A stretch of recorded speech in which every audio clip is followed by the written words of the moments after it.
Thank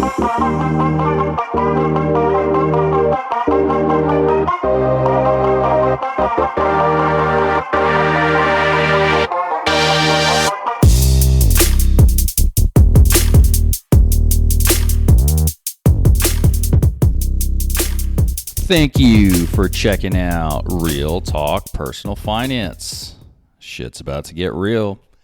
Cash Flow King with you today. And today we have a very special, once in a maybe not lifetime, but long time episode live coming to you today. Well, we're recording this obviously live in Las Vegas with yours truly and also Cube Crusher. Yo, yo, yo. We are literally recording this at his place in Vegas. 2 dudes and a dog. We got his golden retriever here in between the two of us on the couch. I was too cheap to buy a microphone. See, this is part of, I'm going to go off on a tangent here for a second, but this is part of the whole thing with like the Dunkin' Donuts addiction. You know what I mean? Penny wise, pound foolish, as my mother would like to say.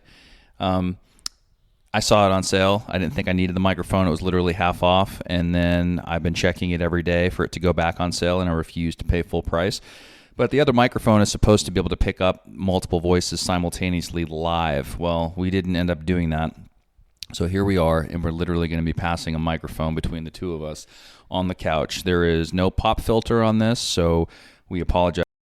Any audio issues, or if this sounds too loud, too soft, too whatever, that's the reason for that. But anyway, we would normally do an episode like this for our premium subscribers, but we're going to open this one up as a general podcast here. We are still, hopefully before I'm leaving here tomorrow, we're able to have him finish up the newsletter for our premium subscribers. It's about halfway done, and we will do a podcast just on that only for premium subscribers. But for today, we're going to have a little fun. I had a few quick topics that we'll talk about and really kind of take the show in whatever direction it happens to go and have a little fun with you guys. So first announcement is we want to give a very special shout out to our newest premium subscriber, and that is Matthew T. Matthew T, thank you very much for subscribing to the Real Talk Personal Finance podcast as one of our premium subscribers. We appreciate it. Hope you got my email about the past couple of newsletters that I attached. I know you were really excited to see what was in them, so I hope you like what you read, and we appreciate you joining the A-team. Next, I would like to go over some feedback, and some of this is a little bit dated. So I did record several episodes kind of close together, and so some of these emails came in after those were already recorded. But I do want to go back to a couple of emails from Cashflow Rockefeller Prince. So this is one where I kind of jokingly called him out. He said something about if I don't get a podcast from this guy by the end of February, I'm unsubscribing or whatever. And I made a comment about, how much he earned as a premium subscriber with all the bank bonuses and everything else since he became premium. And he actually wrote me an email. I guess I was pretty timely in my remarks because he said back in mid-February, he goes, "Hi, Cashflow King. Listen to the latest episode. Heard my call out regarding the bonuses I have earned by listening to the show. I stand corrected. The few dollars per month has been a good return, and the timing of this call out was impeccable because I was sending over all my documents to my accountant, and I just had it all ready." Smiley face. Below are my numbers. Real Talk Personal Finance gift card. So we did a e-gift card giveaway. We'll do that. We'll do that tomorrow here when we do the. I'll get you to download the random name generator, the little spinny wheel thing that I use, and we'll go ahead and make an announcement for the Q1 premium subscriber e-gift card winner. But we do an e-gift card every quarter as a giveaway. I think last quarter was for Amazon. So he won $25 for a Real Talk Personal Finance gift card, which is really just an e-gift card, $5. The bank bonuses, $1,475. and our cashback portal. It's not ours, but we referred him to the one that we use most often, and he's already earned $505.42 with that. So grand total at the bottom of his email here, $2,005.42. Thanks, Cashflow Rockefeller Prince. And that's in addition to all the other entertainment and educational value that we provide. Hopefully we were able to point you in the right direction on some stuff with regard to your personal finance journey, and have you doing some things or thinking about some things in a different way that also will help you long term with your finances. Okay, let's see. This one's going to be kind of mixed. So he did. All right, so he did write another very long email here at the end of February. I don't think I've showed these to you. And he gave some feedback on one of the premium episodes, and then he had a few thoughts on the other one. So I did do a premium episode, and we might talk a little bit about the feedback portion of it. The episode itself is available for premium subscribers, so if you're not premium and you don't have, you're probably not going to know what the hell we're talking about, and it is what it is. If you want to become premium, go for it and download it and listen to it. If you don't, well, whatever. But anyway, he did give some feedback on that. Listen to the premium episode this weekend and have a few thoughts. Number one, I am no expert in syndications, but at some point I do want to start investing in them, and I personally thought your explanations and thought process is a good resource for me when I do get to the point of investing in them. Okay.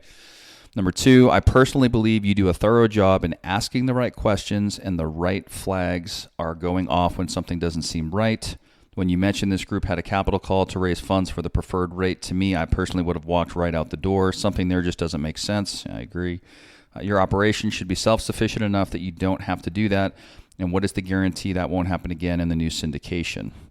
Number three, you mentioned 5 car washes. That seems light to me, and also not sure if they give you locations. They actually do provide the locations. They just opened up their second one in the second fund.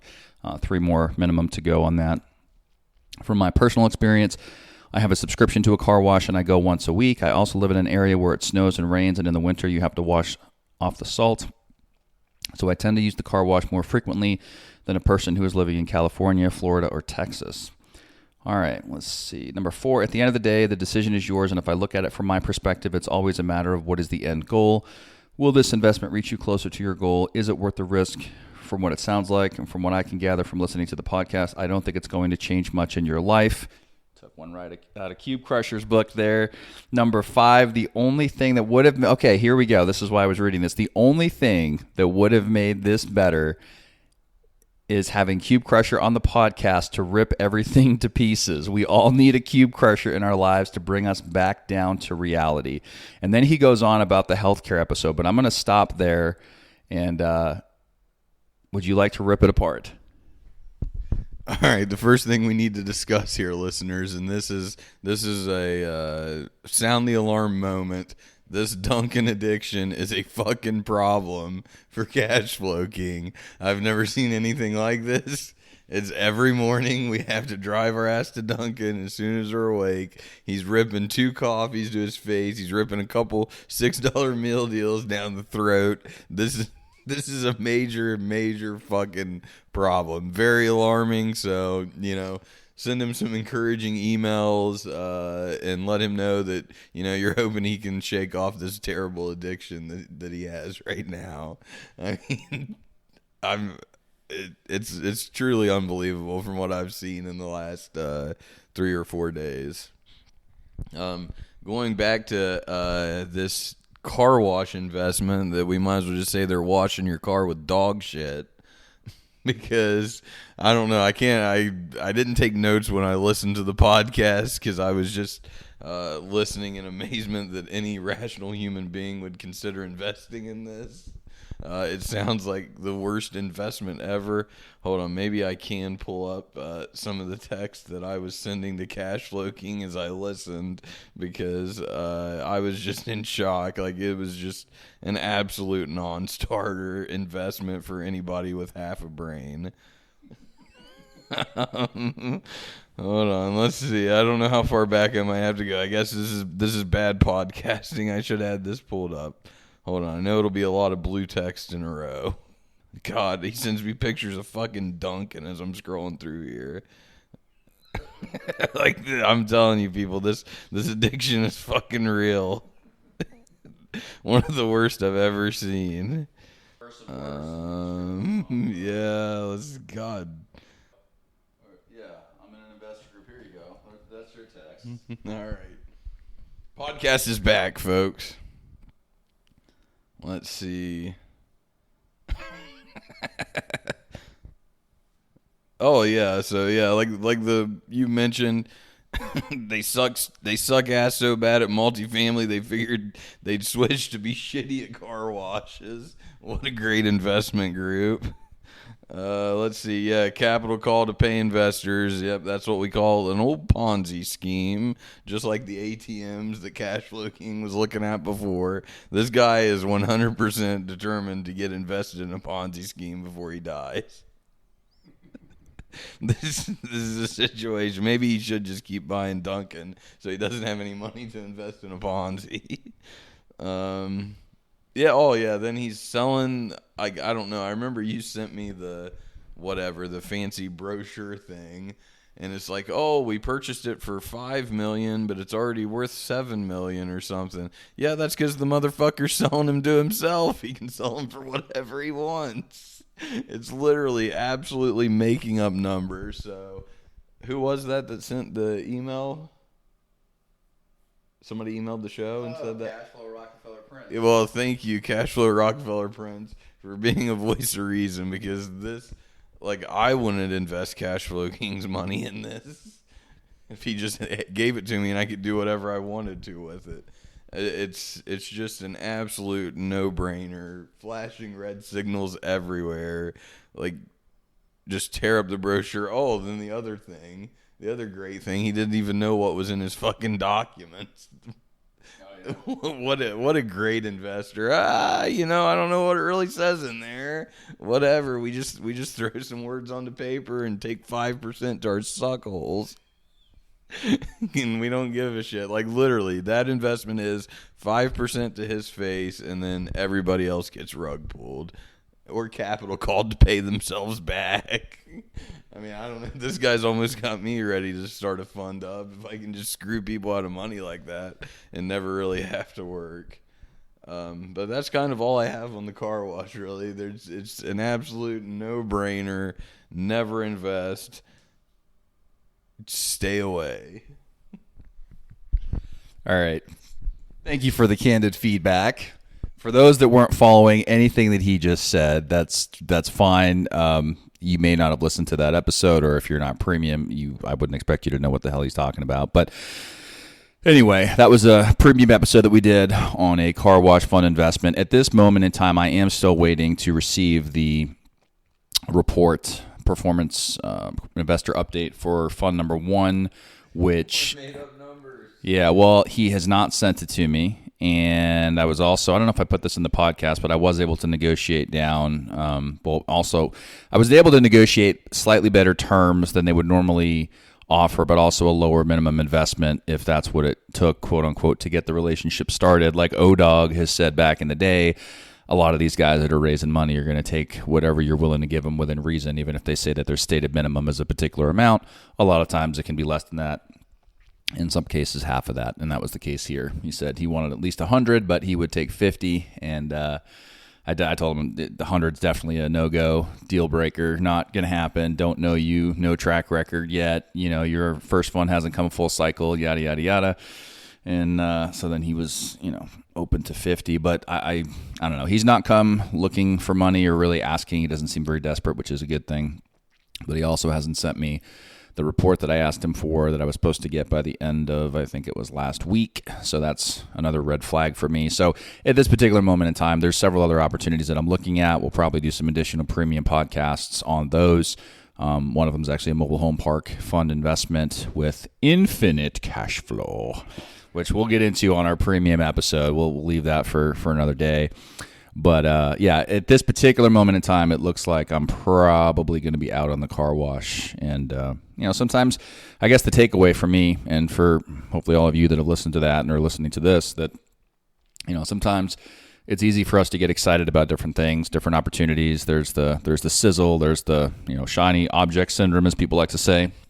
And sometimes just making a rule that, you know what, like you're just going to, especially if you ever come into a large sum of money or any sum of money, if you inherit something or, you know, whatever, just to take a little bit of time to really just think things through and not rush to make any decisions. You know, maybe you want to set a particular time frame for yourself. I don't really have a hard and fast rule on that, but sometimes it just makes sense to say, you know what, I'm just going to hit the pause button and really think this through and not make any decisions for a certain period of time. So I'm glad I didn't rush into that one. To Cube's point, I am glad that I did not rush into the ATM space either, because a lot of those funds right now, and I've spoken firsthand with other limited partner passive investors that have invested in those and are seemingly getting burnt right now. Because there is some fraud going on there. A lot of those funds are run and managed by essentially the same underlying group. So different people are raising money for different funds, and there was some self-dealing and some nonsense going on. There's all kinds of litigation there. And again, we'll leave that for another day. But so just be careful out there, whatever you're investing your money into. Should we tell them about your latest and greatest thought process on investing in general? For some people, I disagree with this, by the way, for the record, not all, but how saving for retirement is overrated. Sure. Well, first I want to say that all of these investments and syndications, and now unfortunately you got listeners thinking that they're a good idea. Cashflow King tries to make them all sound good. The moral of the story is, if you're rich, you're fucking rich. So why make it more difficult than it has to be? You don't need these investments. Nobody needs them. Everybody loves to look at the brochures that say infinite cash flow because, yeah, I'm sure that's really realistic. But they make all these pretty marketing things and give you the sales pitch and make it sound like it's the greatest thing ever. But in the grand scheme of things, it's not going to make a fucking difference to your life. But that's just a side note. Anyway, something that I have been thinking about recently is I actually heard it on a podcast, and I think it's a quote from a long time ago. I don't know where it's originally from. You can attribute it to me if you would like out there, but basically it was a quote that said life is for living. And you know, Cashflow King gets way too caught up in his investments and shit. And in reality, it doesn't matter. Like, whatever. As long as you're doing enough and saving enough that you're going to be fine in the long run, then why not enjoy your life now and spend money? Don't get too caught up in saving too much money. What are you saving money for? You know, quite frankly, you could die tomorrow. If we want to have a morbid podcast, if you died tomorrow, would you feel very happy that you saved an extra $50K into a dog shit syndication? Probably not. But if you died tomorrow and you fucking ripped 10 grand and took a trip of a lifetime today, you would probably feel a little bit better. So it's just something that I've been thinking about. A lot of people can get caught up in the savings and, oh, I got to save X, I got to do this, I got to do that. But at the end of the day, does it really matter, or is it enhancing your life in any way to save an extra $1,000 as opposed to go spend the extra $1,000 on something that you really want? Zoltar. Oh, yes. I don't know if you could hear that in the background, but Cashflow King just mentioned Zoltar. That's actually the name that I put on this recording. It's Zoltar. So since he's been out here, we found this little slot machine. Granted, I've played more slots in the last 3 or 4 days than I had in my entire life combined, but we found this Zoltar machine, and yeah, there was a little $1,000 that went into there, but it was way more fun than investing that $1,000. So if you ever find a Zoltar machine, it's Zoltar. I think it said like triple jackpot. $1. It's a $1 slot, so it's $9 to spend. Wonderful slot machine. You can get Zoltar. You can trigger the bonus. I hit it for a little 900 spot before Cashflow King went in with a G-ball and got his shit pushed in. but Zoltar are great. It is a great piece of equipment. I'm trying to convince Cashflow King right now that he should buy one for his house. So everybody send an email, realtalkpersonalfinance@gmail.com. If we can get, how many emails do we got to get and new subscribers do we need for you to buy the machine? I don't know how much the machine costs, but I imagine we would need a lot because we don't charge barely anything. You can't get, yeah, give me the microphone. You can't get a fucking $6 meal deal, okay, one time to your face at Dunkin' for the price we charge for a 1-month subscription. So if you're listening to this still and you haven't tuned us out like Lisa fucking Foxy, that bitch, okay, I hope she's still listening, by the way. She's not premium podcast, but I kind of hope she is listening to this. She's our only 3-star review, by the way. Everybody else that's given a review 5 stars. If you haven't given a review, please consider giving us 5 stars if you feel like we've earned it. But in all seriousness, we don't charge a lot for premium subscribers. And I don't know how much. I have no clue how much a slot machine goes for. I'm going to guess that machine's every bit of, what, 10, 25,000 maybe? I mean, it had some nice fucking speakers. There weren't JBLs on there. It was, I think it's a Cambridge Audio or something. But dude, those things are. It was pretty crisp. But yeah, just for the record, I don't believe in slot machines. I think they're fucking stupid. I don't think I've ever played one. Well, not that I've never played one. I'm sure I put $20 in one at some point years and years ago. But when I come out here, I play poker, and then we started getting into some table games. So now I play a little bit of blackjack and a little bit of craps, and that's all good. But I always stay away from slot machines. And for some reason, I don't know how you fucking talked me into it, but Zoltar was never, I didn't know Zoltar existed. But it all started with Cube Crusher and I saying, hey, I think we were drunk. It was the end of the night. Let's each throw $100 in here and see what happens. And then we got like $600 deep, and then we hit the jackpot or whatever. We doubled our money and cashed out $300 winner apiece. And then was it the same night? Okay. Well, we won on Zoltar, and then last night I was up like well over 1,000 after craps and blackjack. And we were going to leave, and you made me play that fucking devil machine for $350.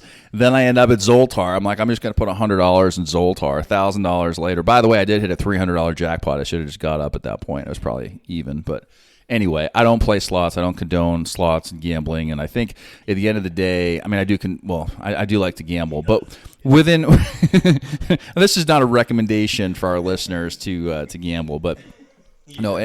In all seriousness, I think that the point that he's trying to make with all this, and when I said I don't agree or I disagree from the standpoint of like completely throwing everything to the wayside and becoming a degenerate gambler and, never saving a penny and not having anything and whatever. That's not what I'm saying. But I do agree with the part of, living your life and having balance and, similar to what he said. I think this is on somebody had a Jeep going down the highway one day back home, and I think it was like one of those spare tires in the back, and it was, what did it say? Something about, it was basically the same message. It was like something, live it. That's what it was. It was one life, live it. And I was like, wow, that's short and sweet and simple and kind of resonated with me. But, I get it. And it all goes back to, we talk about, I think I mentioned on one of my other shows about the Sea-Doo. That was probably the most money I've ever spent on a complete toy and probably the best money I've ever spent on a toy. And I would do it again in a heartbeat. In fact, I might buy another one at some point. We'll see. So the point is that once you set yourself up for financial success, whatever that means to you, then I think it's okay to go ahead and have a little fun and spend a little bit of money. And that's something that, my viewpoint has changed on that over time. It's actually something that I think comes up more and more now, even in client meetings. Like I have some clients that, are trying to retire, on the fence of retiring, and maybe they want to work another 6 months, or maybe they want to work another year. And in some cases, depending on their situation, right, and their goals and expenses and their financial resources, working an extra couple of years could make a difference for an individual. But then there's also going to be times where people get caught up in the one more year syndrome. And it's like, well, is it really going to make that much of a difference for this person that's probably already set up enough financially to where they could have a successful retirement and achieve all the things that they want to with the resources that they have? And so working one more year, especially if they're in a job that they don't really like, is that really what they should be doing with their time as they come into presumably their final years or final, third or quarter or whatever of their life? And I think that's where what we're trying to highlight here is that, you have to have some fun along the way. And so I do agree with that part, I guess is what I'm trying to say. But when we were at the steakhouse and we had a few drinks and you basically told me I didn't need to work another day in my life, that's where I disagree, But anyway, that's another story. Oh, I did want to mention we earned our first 3 cents in ad revenue on the podcast. I got an email this morning that we earned our first 3 cents in ad revenue. We have another ad for another podcast that's pending. So I think there were 2 monetized impressions for 1.5 cents each that gave us 3 cents. So we'll see. We'll see how that goes. We're still playing around with the ads. So going back to your question, we don't have nearly enough premium subscribers. I don't like ads. I don't want to do ads. We're just trying to find a way to monetize the show so we can buy that microphone and play a little Zoltar. You know what I mean? But all right. I think that's really how long have we gone on this so far? Okay. That's really all I have for now. You got anything you want to talk about? Update on the Dunkin' addiction. He's actually drinking it right now during the podcast. So people, how many subscribers do we need to get for you to go to Dunkin' 6 days a week instead of 7? I don't know. 10. All right, there we go. The bar is set. 10 new subscribers. We're cutting are we cutting 1 day off for every 10 new subscribers? So if we get 70, no more Dunkin'. Oh, if we get 70? For how long, though? A day. Doesn't matter. 70 new subscribers. And then I don't get Dunkin' forever? Yeah. I don't think I'm ever going to I don't think I'm ever going to completely give it up, dude. See, this is an addiction. He can't quit it. I'll go down to max twice a week at 70 subscribers. Max twice a week, 70 subscribers. So that just means he'll probably be at Starbucks the other 5 days. But yeah, he's over here saying he doesn't condone gambling. You guys should watch this guy at the tables. Oh, I don't condone gambling. How much can I get out there on the table at once? Yeah, you can tell about our craps. Oh, he's max odds here. Max odds cash flow king. He bets nothing but max odds at all times.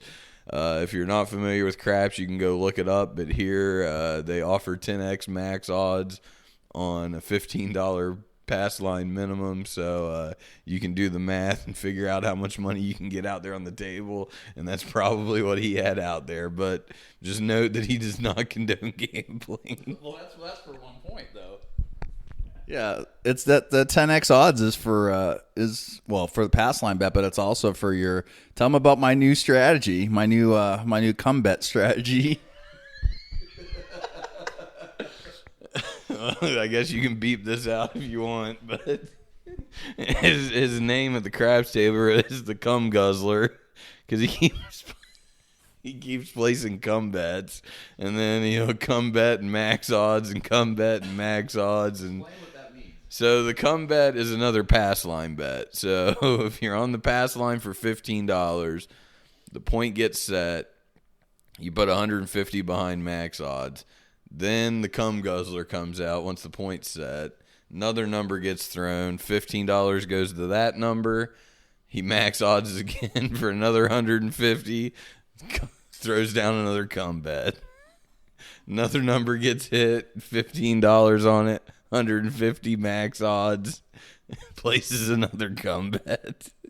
And as you can see, it goes on and on until you fill up the entire board with all your numbers possibly. So yeah, you can do the math there. $165 a whack. You can get a little pricey quick, but just know we do not condone gambling. All right. Well, we had a little bit of fun there. So maybe we'll put a link in the. There's a really good video that I had to watch because I'm historically, like I said, I don't really like table games. So, I mean, I do now. I love them, but before, not really much of a gambler. And I watched this video on how to play craps, and I've watched it a few times before I ever got out there and started playing. For anyone that's interested, maybe we'll put a link in the. Actually, no, I'm not going to put a link in the show notes. If you really give a shit email the show, realtalkpersonalfinance@gmail.com. You can put craps in the subject line, and I'll send you the link to a really educational video on how to learn the game if that's something you're interested in. And when I said I don't condone gambling, I'm talking about, like, I don't know, for the average person, they shouldn't be gambling. I can afford to gamble and lose a little bit of money and have a good time, and it's fine. The average person probably shouldn't be doing that. I don't know where we were going with this. So we talked about Zoltar, we talked about the CG, and that's all I got, man. I don't know. We're not even, by the way, it's like 12:30 in the afternoon. You would think we were drunk out here doing this podcast. We should have done a drunken podcast. We're not. I'm still drinking my iced coffee. We got to get going and see if we can hit up the poker tables. But all right, any last words to the listeners? We don't condone gambling. All right, that's a wrap. Thank you for tuning into the Real Talk Personal Finance podcast for our latest episode titled Zoltar.